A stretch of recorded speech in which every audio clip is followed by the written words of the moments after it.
వివేకము కలిగినటువంటి జనము కావాలి.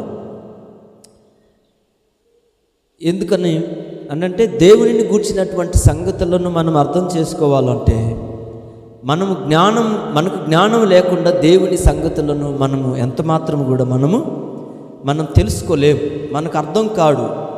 దేవుని అర్థం చేసుకోవాలంటే ముందు మనిషికి జ్ఞానం కావాలి.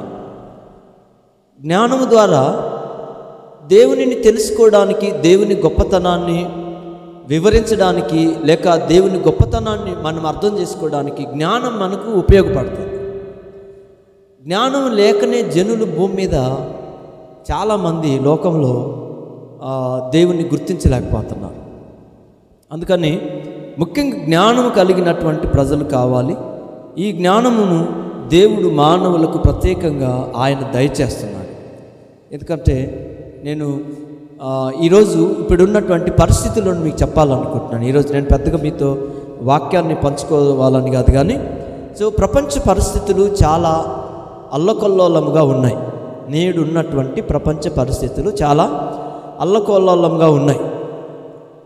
మనం మంచి బట్టలు కట్టుకుంటున్నాం, మంచి భోజనం చేస్తున్నాం, ఎవరు పనులలో వాళ్ళు వెళ్తున్నారు. కానీ మనకు తెలియనంత భయంకరమైనటువంటి దినాలు మన రోజుల్లో వచ్చేసినాయి. ఎప్పుడో ఏదో జరిగింది, మొదటి ప్రపంచ యుద్ధం జరిగింది, రెండో ప్రపంచ యుద్ధం జరిగింది, మనం ఎవరు చూడలేదు, అందులో లేము. మొదటి ప్రపంచ యుద్ధంలో లేము మనం, రెండో ప్రపంచ యుద్ధంలో లేము. కానీ లేకపోయినా వాటి ప్రభావము ఎలా ఉండేది, ఎలాంటి పరిస్థితులు వచ్చినాయి అనేది వాటిని గురించి మరి రాయబడినప్పుడు, వాటిని గురించి చదువుతున్నప్పుడు, వింటున్నప్పుడు అవి ప్రపంచంలో యుద్ధాలు కానీ వాటి వలన కలిగిన నష్టాలు కానీ చాలా తీవ్రమైనటువంటివి, కరువులు వచ్చినాయి అని ఇట్లా చెప్పుకోవడానికి చాలామందికి ఉపయోగపడుతున్నాయి. చదువుకున్నటువంటి వాళ్ళు చెప్తూ తెలియని వాళ్ళకి తెలియజేయడం అనేది. అయితే ఇప్పుడున్నటువంటి పరిస్థితులు చాలా ప్రమాదకరంగా మార్చబడింది ప్రపంచం.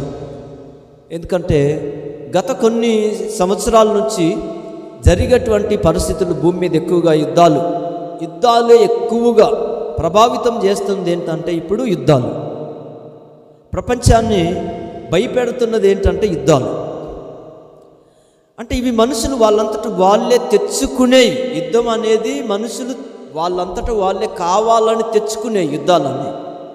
కరువులు అనేవి సరే మనిషి ప్రవర్తన బట్టో, దేశాల ప్రవర్తన బట్టో దేవుడు కరువులు ఇస్తాడు, అది వేరే విషయం. కానీ యుద్ధాలు ఎంత భయంకరంగా లోకము మార్చబడిందని అంటే ఇప్పుడు గత ఒక 10 రోజుల నుంచి ఇరాన్ ఇస్రాయేల్ యుద్ధం జరుగుతుంది. ప్రపంచంలో ఏ యుద్ధం ఎక్కడ జరిగినా మనం ఎవరు పెద్దగా చెప్పుకోవాల్సిన పని లేదు. ఎక్కడ యుద్ధాలు జరుగుతున్నాయి, చాలా సంవత్సరాల నుంచి యుద్ధాలు జరుగుతున్నాయి. కొన్ని దేశాలు అప్పుడప్పుడు యుద్ధాలు చేస్తుంటాయి, మళ్ళీ ఆగిపోతుంటాయి.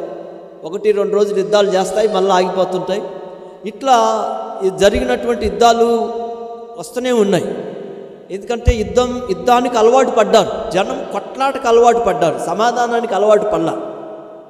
మనమే కాదు, ప్రపంచంలో జనం అందరూ కొట్లాటకు అలవాటు పడ్డారు, చంపుకోవడానికి అలవాటు పడ్డారు, రక్తపాతానికి అలవాటు పడ్డారు ప్రజలు. కారణం ఏంటంటే మానవులలో అపవాది యొక్క స్వభావం అనేది ఎక్కువగా విస్తరిస్తుంది. మనుషుల్లో మంచితనం తగ్గిపోయింది, మనుషుల్లో ప్రేమ తగ్గిపోయింది, మనుషుల్లో అనురాగం తగ్గిపోయింది, మనుషుల్లో దయ, కనికరం అన్నటువంటి ఆ గుణాలు తగ్గిపోయినాయి. ఇంతకుముందు ఎవరైనా ఒకవేళ బాధపడుతుంటే చూసి దగ్గరకు వచ్చి ఎందుకు ఇలా ఉన్నావని అడిగే వాళ్ళు ఉన్నారు. ఇవాళ నువ్వు ఇంటి పక్కన నువ్వు ఏమైనా నేను పట్టించుకునే వాళ్ళు లేరు ఈరోజు. అలాంటి పరిస్థితులు, ఇప్పుడున్నటువంటి పరిస్థితులు మనం చూస్తున్నాం. ఎవరు పట్టించుకోరు. నువ్వు తిన్నావా, ఉన్నావా, నువ్వు ఎటు వెళ్ళావు అనేది ఎవరు పట్టించుకునే వాళ్ళు లేరు ఇప్పుడు. ఎందుకంటే మనుషులు అంతగా మార్చబడ్డారు, అలా అయిపోయారు. మనుషులు పూర్తిగా స్వార్థప్రియులు అయిపోయినారు. మనుషులు స్వార్థం